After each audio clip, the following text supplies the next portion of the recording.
camera stop shaking. Sorry. Hey everybody, in this video we're going to be covering double lapel escape number 2. This is actually a really cool escape into a control position that you can either decide to relinquish and leave, or you could take to back mount or put them all the way on the ground and do all sorts of cool stuff with it. So I'm going to have Miss Christy grab me first, and then I'll let her do the technique on me. A couple of important things about this: when somebody grabs you, you always need to make a really good base first, because they're not going to grab you straight arm like this and just stand here. This is not reality, okay? They're going to be shaking you or pushing you backwards or something, so I want to go ahead and get a good base and bring my hands up to protect myself. From here, what I want to do is I want to use the Mamma Mia, okay, the tactical slap. I'm going to take this hand, I'm going to reach over, boom, and make impact with the head. This is a distraction, okay? I'm not necessarily going to do a lot of damage because her arm's kind of in the way and stopping me from getting good power here. But, boom, hitting the side of the face, the jaw there, okay? This hand is then going to come all the way across and wrap over her hand. What I'm trying to do is grab the pinky side of her hand. Once I've grabbed over the hand here, I'm going to step back with the opposite leg, okay? So if I grabbed her right hand, in this case, I'm going to be stepping back with my right leg because we're facing each other.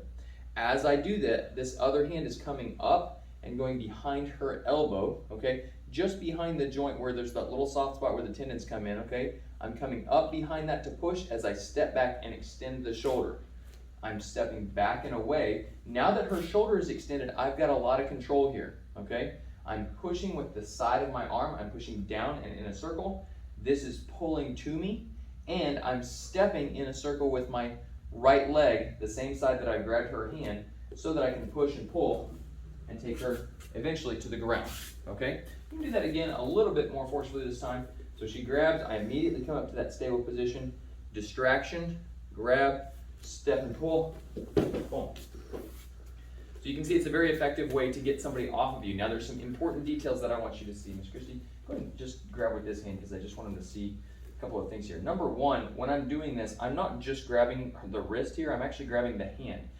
The hand is the handle, okay? If you keep that in your head, you're going to remember when you're doing any kind of a lock, it really helps, okay? I'm not trying to dislocate here. If she's grabbing me really hard and I just grab the wrist, nothing really happens. But if I grab the hand and rotate it over, then I've got a lot more control. The next thing I want you to notice is that I'm not just grabbing this as a handle, I'm actually collapsing it and locking it so that she gets pretty uncomfortable in this position. The more you can collapse that wrist, the easier this is going to work. Now, if I try to stay where she's got her shoulder down here and do this, I'm not going to be able to get her over. Go ahead and resist a little bit here. I'm not going to be able to turn that over. So in order to make it happen, I've got to extend her shoulder. So that's why we step back as we collapse the wrist. Now that she's turned, go ahead and keep me from rotating you over. She can't. Okay? Once that shoulder gets out past her core, then she's no longer able to stabilize the shoulder, and so I've got control to rotate that joint. I'm going to reach over, I'm slapping using the base of my palm here. I'm not just slapping her face like I'm giving her a high five. I'm hitting here with the base of my palm and trying to drive her offline. This comes over here. I'm trapping around the pinky side here by cupping my hands underneath. Boom, here. I'm using the thumb as leverage on this side of the hand so that I can rotate this over. Now, this hand is not hanging out by itself. It's doing something. It's coming up here under the elbow. Particularly if she is grabbing and shaking me back and forth, her elbow may be bent, which is just fine because it gives me even more leverage. As I step back and rotate this, I can cup underneath the elbow. You can see the bend of the elbow there. I'm coming underneath with the hand.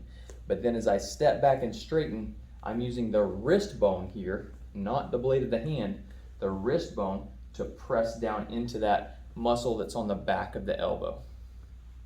All right, so I'm gonna let Miss Christy do that on me with a little bit more force so you guys can see the full takedown, okay? She slaps, rotates, and there we go. Now, a couple of important things here. Once you take them down to the ground, you've got options on how they go down, okay? So I might go down with my face down like this, in which case you can just keep following them to the ground and drop your knee on the back of their tricep. From there, you can decide if you're going to stick around and control and have a conversation with this person, or you can decide to get up and leave. If they go ahead and roll all the way over, probably your best bet is just to get out of there and create distance, because coming down at them while they're facing you like this isn't your best option because they can kind of bicycle kick you, okay? All right, guys, thank you so much for watching that. Keep training, keep growing. We'll see you in the next one.